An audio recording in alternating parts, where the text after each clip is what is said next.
หน่อยนะแม่เฮ็ดน้ำบ่ได้แล้วขอพอมันตังในตู้ขอให้มาได้คุณกับไปคุณละไปไม่หัวพุ่งพวกก็ห้าเดี๋ยวเจ็บตัวเจ็บตัวเจ็บแอวมันคนเจ็บแอวเอาขอเจ้าเฮ็ดให้มีมากเลยเจ็บแอวบ่จะเจ็บช้างแต่ทุเรศที่เจ้าแล้วพอในนี้ก็ไม่ว่าช้างมากินเพราะว่ากูบอกว่าจะเอามายังเอามาอยู่แม่บอกเก่งใจเนาะคันกูยังเอามือเป็นบ้านกูเอามือเป็นได้เลยนี่ไก่หอดมันปากท้องหอนในปากท้องมันเป็นแค่เป็นไข่เนี่ยมันตีคนกูบอกแล้วเนี่ยกูบอกว่าเอามือนั่งยืนเล่นกูบอกล่ะกูจะเอามือมันเป็นยังไงกูเอามือมันคือเก่งเทสเล่าสมัยพอจะว่าเลยนะไอ้พวกกูจะเล่าอยากจะไปอยู่ว่ามึงน่ะฟ้า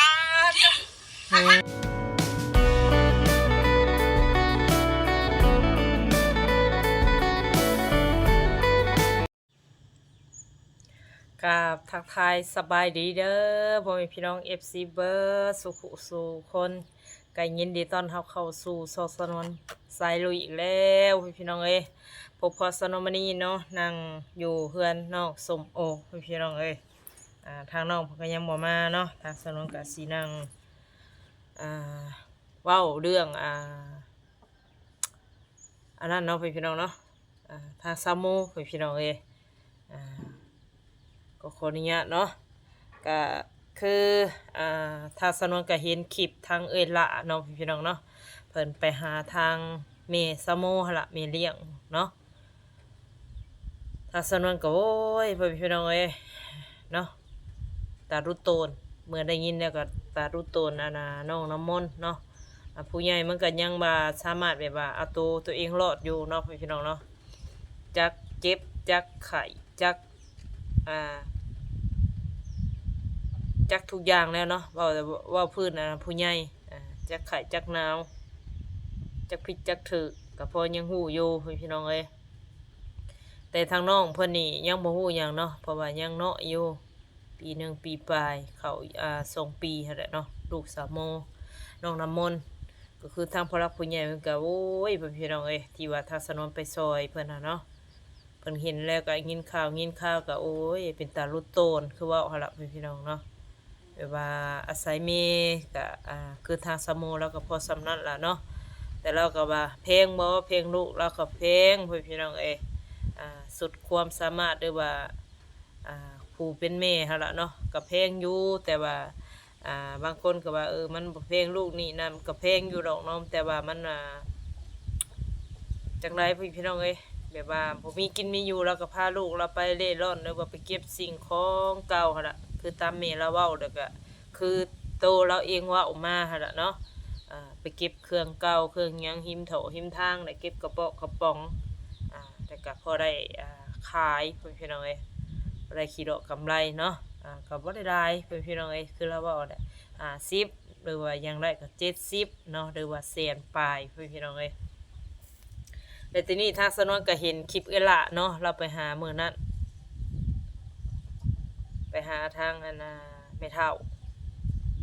ทางสนวนก็บ่ได้ไปเยี่ยมแล้วเนาะก็ได้ยิน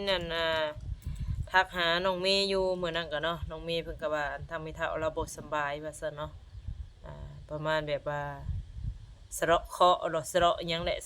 สนวนก็บ่ฮู้เนาะแบบเฮ็ดเครื่องแกะแหละพี่น้องเอ้ยแบบว่าเราเมื่อยเนาะแบบว่าเมื่อยแต่เฮ็ดเครื่องแกะมันก็คนละสดเนาะคือว่าถ้าสนวนมาทั้งพี่บ้านโพธิ์สิมถ้าอยากไปหาแม่เฒ่าน้องเมย์เนาะหาแม่เฒ่าเราก็ต้องเข้าไปเส้นนั้นพี่น้องเส้นนั้นก็เข้าไปอีกเนาะเข้าไปในแต่ว่ากายเส้นบ้านน้องสมูไปแล้วก็ดักไปพุ่นดักแล้วก็สัตว์ลงมาแล้วก็มาบ้านน้องสมโอเนาะก็เลยทางสนวนก็บ่ได้แวะไปทางนั้นพี่น้องเอ้ยก็ได้เห็นทางแม่เฒ่าเราเว้าก็โอ้ยเนาะพี่น้องเนาะน้องน้ำมนต์คือสิบ่มีความสนุกสบายแล้วเนาะได้ยินว่าทางแม่นี่สาวโมนี่มาเอาไปแล้วว่าซั่นเนาะทางแม่เฒ่าเราก็ว่าสิบ่ยุ่งบ่เกี่ยวแล้วเราว่าสิบ่เบิ่งบ่หยังแล้วบัดนี้ประมาณนี้แหละเนาะพี่น้องเนาะ ทางใดพังเบิ่งทางไม่เท่าเราเว้านี่ พอเรียกคนแม่ก่อนนะมีพอเจ้าไปเขานำมีไปหมดเลยเจ้าอ่ะนะมากับมันนอนอยู่นี้จะไปอะไรพอจะเอาลูกเจ้านะไปบ่ได้เงินทีนั้นพอไม่ต้องไปบ่ได้เขาไปบ่ได้แล้วลูกไปปุ๊บทุกตัวละน้อยลุกว่ะก็คนเจ็บตัวเจ็บแอวว่ะเจ็บแล้วก็ยากขอให้มันเอาลูกมันมาแล้วเจ้าไปช่วยเพิ่นรู้เอ้ยขอก็ว่าได้นี่นะมาแล้วก็เนี่ยเอาของกินมาให้คนก้อนมาเอาเขาเปียกให้คนก้อนบ่ได้ขอโม้ยขอให้จะไปใช้โคจะก้อนมานอนอย่างนี้ขอไปก้อนให้มันขอจะมันอยากกินน้อยๆนะแม่เฮ็ดน้ำบ่ได้แล้วขอมันตังในตู้ขอให้มาได้คุณกับไปคุณแล้วไปไม่หัวพวกก็ห้าเดี๋ยวเจ็บคนเจ็บแอวมันคนเจ็บแอวเอาขอเจ้าเฮ็ดให้ดีมากเลยเจ็บแอวบ่จะเจ็บช้างมันจะเล่นที่เจ้าแล้วพอในนี้เขาไม่ว่าจังมากินเพราะว่ากูบอกว่าจะเอามายังเอามาอยู่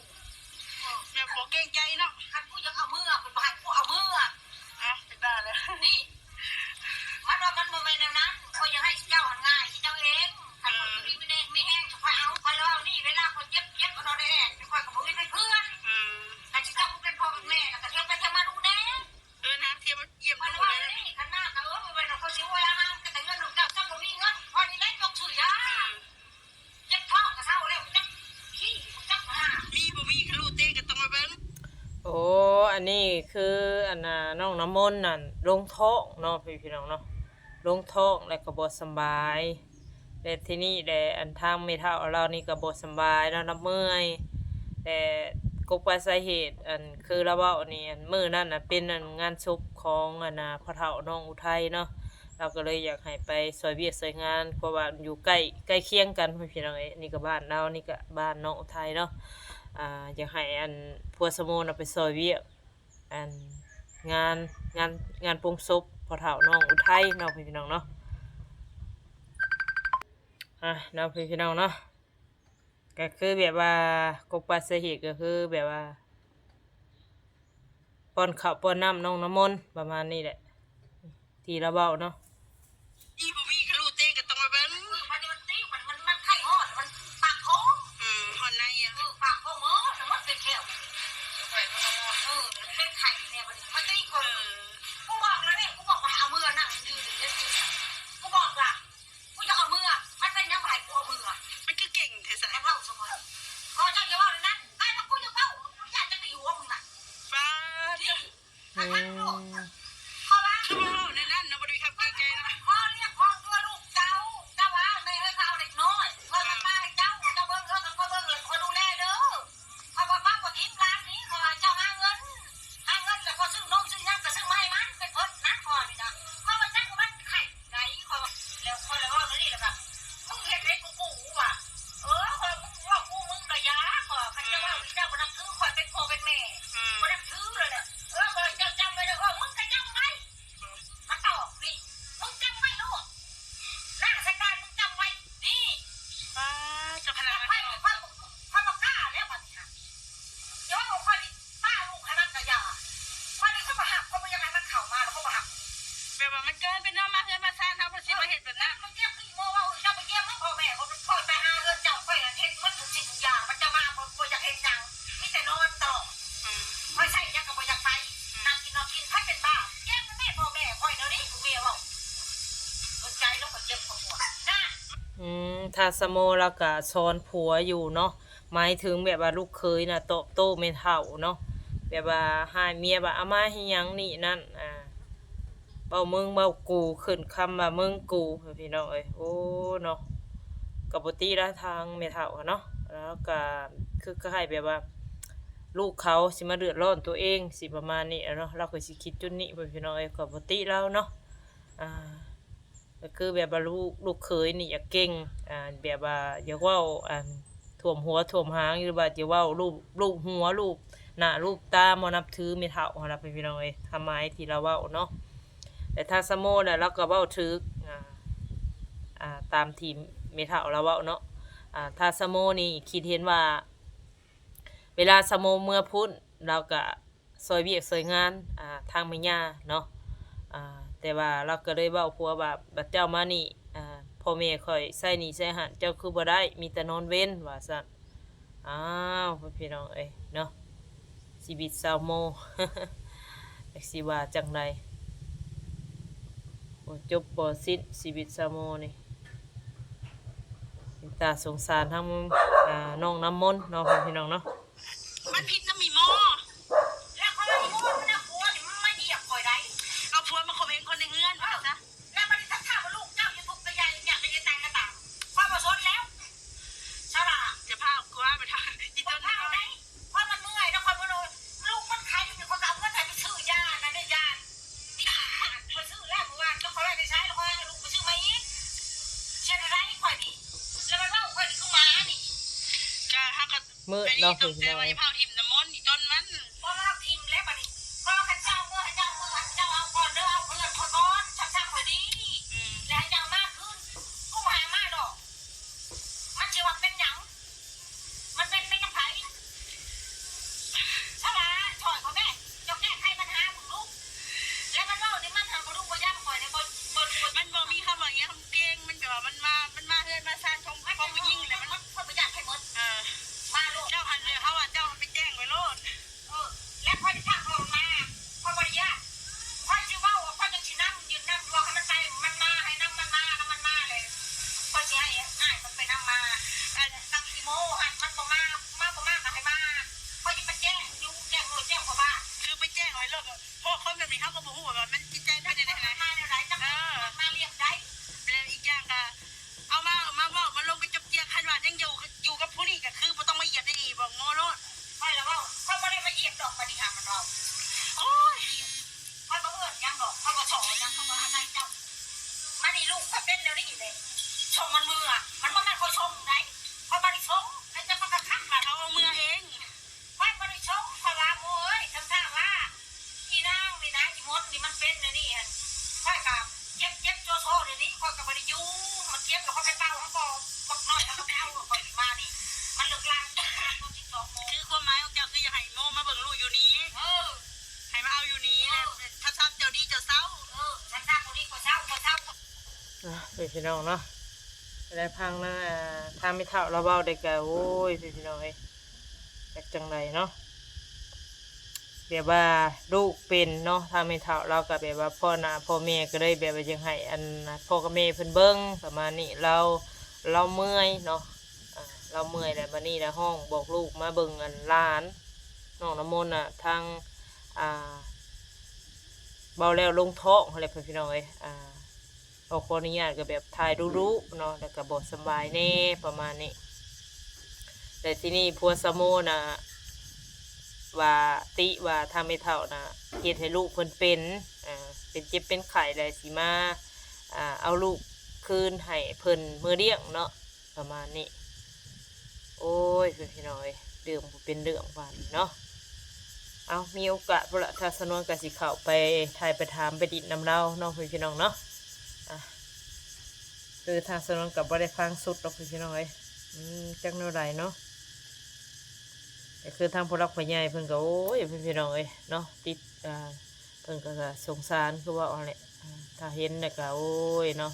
แต่ทางสนวนไปซอยข้าวนั่นเนาะพี่น้องเนาะข้าวเอาอาหารแล้วก็เอาเงินอย่างไปมอบเพิ่นนะเนาะน้องน้ำมนต์ก็เริ่มอ้วนในขณะตาก็เริ่มเบ่งพี่น้องเอ้ยเนาะเพราะว่าไม่เท่าเราเอาใจใส่อันนี้ทางสนวนก็เห็นอยู่เราสีเอาใจใส่แบบว่าป้อนข้าวป้อนน้ำเนาะ8 โมงร้านกินแล้ว10 โมง11 โมงนี่ประมาณมหอด12 โมงเนาะมหอดเที่ยงเราก็ป้อนแล้วพี่น้องเอ้ยก็ถือว่าเรานะเอาใจใส่อยู่เนาะพี่น้องเนาะทางน้องน้ำมนต์ก็เริ่มเกี้ยงแล้วก็เริ่มสะอาดสะอ้างเพราะว่าเราก็เอาใจใส่เรื่องเสื้อผ้าเพนี่พี่น้องเอ้ยอาบน้ำอาบในเนาะเพราะว่าตอนเช้าเราก็อาบให้ตอนสีนอนรอบเที่ยงเราก็อาบให้เนาะทำให้เท่าเราเอาใจใส่พี่น้องเอ้ยถ้าส่วนน้องก็โอ้ยดีใจโล่งเนาะที่ว่าเรามาอยู่กับเราที่นี่เราไปอยู่ลำเมย์อีกแล้วพี่น้องเอ้ยน้องน้ำมนต์ก็ได้ว่าอะไรใหญ่ห้างเนาะพี่น้องเนาะขึ้นอยู่กับว่าบุญวาสนาโชคชะตาของน้องเพิ่นก็แล้วกันเนาะเลือกบ่ได้พี่น้องเอ้ยมาอยู่น้ำไม่เท่าก็คือว่าเนี่ยมันก็พ่อแม่เขาก็มาเอาไปคือเก่าเนาะ ขึ้นอยู่กับบุญวาสนาของน้องนำเอาทีนี้เนาะทางสนองกะบ่มีหยังไดกะมาพังทางไม่เฒ่าเพิ่นเว้าเอาล่ะพี่น้องเอ้ยถ้ามีโอกาสก็สิเข้าไปดิดน้ำเราอยู่เนาะอาจังในคลิปนี้ทางสนองกะบ่ผิดบ่ถูกเนาะผิดพลาดกันใดก็ต้องขอโทษขออภัยเด้อเนาะอาจังในคลิปนี้ก็ทางสนองกะสิได้ขอจบคลิปเพียงเท่านี้ก่อนพี่น้องเอ้ยก็กล่าวคำว่าสบายดี